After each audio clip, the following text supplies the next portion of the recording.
या जन्नत के बागात में से एक बाग बन जाएगी। और वो बंदा जिसने अपनी कब्र को जन्नत के बागों में से एक बाग बना लिया, फिर सारी कब्रिस्तान में जितने भी मुर्दे दफन हैं, जितने भी लोग वहां पे दफन हैं, शायद उन सब से बढ़ के इसका मकाम और मर्तबा अल्लाह की बारगाह में हो, और इसके सदके में खालिक के कायनात बाकी कब्र वालों पर भी रहमत की बारिश नादिल फरमा रहा हो। यह भी बाइब नहीं है, क्योंकि नबी करीम सल्लल्लाहु तआला अलैहि वसल्लम की ये हदीस पाक है, उदफुनु मौताकुम वस्ता कौमी सालिहीन। अल्लाह के नबी सल्लल्लाहु अलैहि वसल्लम ने फरमाया कि अपनी मैयतों को, मुर्दों को सालिहीन के दरमियान में दफन करो, जहां नेक लोगों की कब्रें हों वहां अपने मुर्दों को दफन करो। कितनी प्यारी हदीस पाक की इरशाद फरमाई, और जहन में बिठाने वाली, याद रखने वाली हदीस पाक है। अगर मौका मिल जाए, सहूलत भी हो, आसानी भी हो, तो कोशिश करे कि अपने मुर्दों को वहां दफन करें जहां अल्लाह के नेक बंदे दफन हैं। इसलिए कि जो अल्लाह की रहमतें अपने नेक बंदे की कब्र पर नाजिल होती हैं, इनमें से खालिक के कायनात उन्हें भी हिस्सा देता है जो अल्लाह के नेक बंदे के कुरब में दफन होते हैं। ऐसा ही है कि जिस कब्रिस्तान में अल्लाह के औलिया दफन होंगे, अल्लाह रब्बुल इज्जत के बरगुज़ीदा बंदे दफन होंगे, ऐसी कब्रिस्तान में जो मुर्दे दफन होंगे उन पर भी अल्लाह की रहमतों की बारिश नाजिल हो रही होगी। क्योंकि अल्लाह रहीम है, वो करीम है, और उसका ये शान है, शान कुदरत है, उसका रहमत फरमाने का ये अंदाज है, तरीका है कि जहां उसका कोई नेक बंदा आके बैठ जाता है, डेरा लगा लेता है, फिर खालिक के कायनात उस नेक बंदे की बारगाह में आने वालों को, वहां बैठने वालों को महरूम नहीं रखता, बल्कि वो फरमाता है मैं तुम्हारी गुनाहगारी को नहीं देखता, मैं अपने बंदे की मोहब्बत को देख के तुम पर करम फरमा रहा हूं।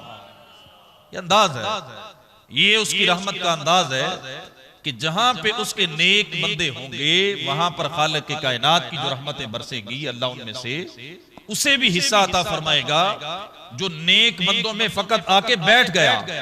जैसा वो हदीस पाक है ना कि जब अल्लाह के कुछ फरिश्ते जमीन, तवील हदीस है, मुख्तसर में अर्ज करता हूं, जब वो बंदे फरिश्ते अल्लाह की बारगाह में जाते हैं और अर्ज करते हैं मौला हम उन लोगों के पास गए थे जो जिक्र कर रहे थे, जो जहन्नम से पनाह मांगते थे, जो जन्नत के तलबगार थे, खालिक के कायनात फरमाएगा मैंने सबको जन्नत दे दी, मैंने सबको बख्श दिया, मैंने सबको अपनी रहमतों से नवाज दिया। तो फरिश्ते अर्ज करते हैं मौला तूने सबको माफ कर दिया, जितने उस मजलिस में बैठे थे, जितने उस मस्जिद में बैठे थे, सबको ही माफ कर दिया, हालांकि उनमें तो एक गुनाहगार था, एक ऐसा भी था जो तेरा नाफरमान था, और एक ऐसा था कि जो तेरी रहमत की तलब में नहीं आया था, अपने काम के लिए आया था, और आके तेरे नेक लोगों के पास, जिक्र करने वालों के पास बैठ गया था। तो रब्बे जुल जलाल इन फरिश्तों को इस सवाल के जवाब में इरशाद फरमाता है कि मेरा ये तरीका है कि जो मेरे नेकों के पास आके बैठ जाता है ना, मैं उसे भी अपनी बख्शिश का हिस्सा अता फरमा देता हूं।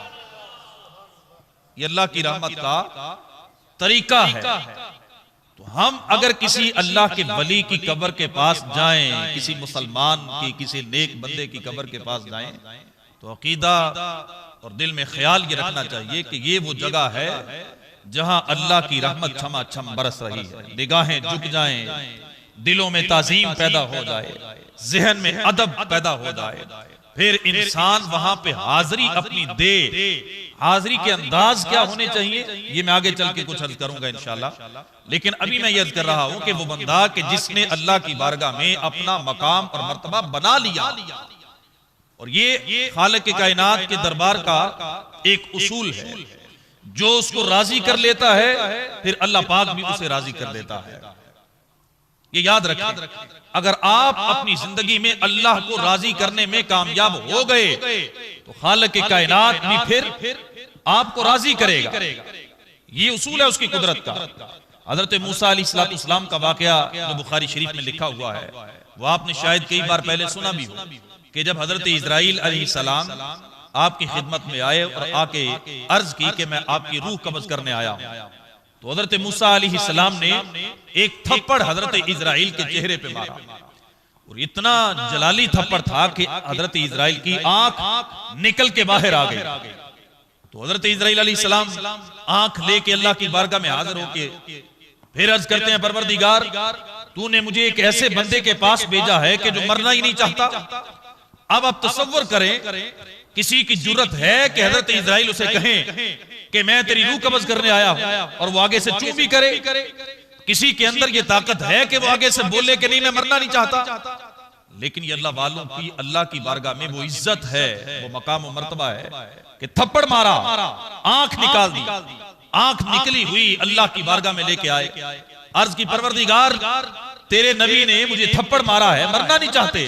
तो खालिक के कायनात ने आगे से कोई जब्बारी और कहारी वाला फैसला नहीं सुनाया कि तुम जाके ये करो, बल्कि रब्बे जुल जलाल ने उस मोहब्बत का मान रखते हुए जो हजरत मूसा अलैहिस्सलाम को अपने रब से थी और अल्लाह को अपने नबी से थी, उस मोहब्बत का मान रखते हुए फरमाया कि ठीक है, अगर मेरा मूसा नहीं मरना चाहता तो उसके पास चले जाओ, जाके उन्हें सलाम करो, हमारा पैगाम दो।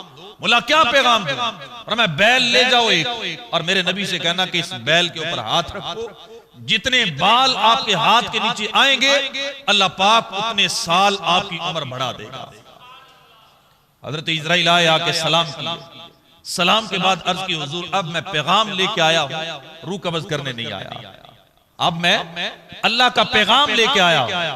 ये है मोहब्बत के थप्पड़ मारा था तो आगे से कोई जलाली अंदाज नहीं आया, आगे से कोई इंतकामी पैगाम नहीं आया, मोहब्बत का पैगाम आया कि ठीक है आप रहना चाहते हैं रहे।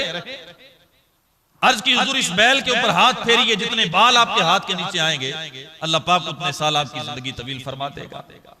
ये मकाम है अल्लाह की बारगाह, ये एक मर्तबा है कि जब बंदा अपने रब को राजी करने के लिए दिन रात कोशिश करे और अपने अल्लाह को राजी कर ले, फिर खालिक के कायनात ये मकाम अपने बंदे को अता फरमा देता है। इसमें कोई शक नहीं। कोई बंदा ये ना समझे कि नहीं नहीं ऐसा कैसे हो सकता है। ये खालिक के कायनात की रहमतों का एक उसूल है कि जब भी बंदा उसे राजी कर लेता है फिर खालिक के कायनात उसे ये मकाम और मर्तबा अता फरमाता है।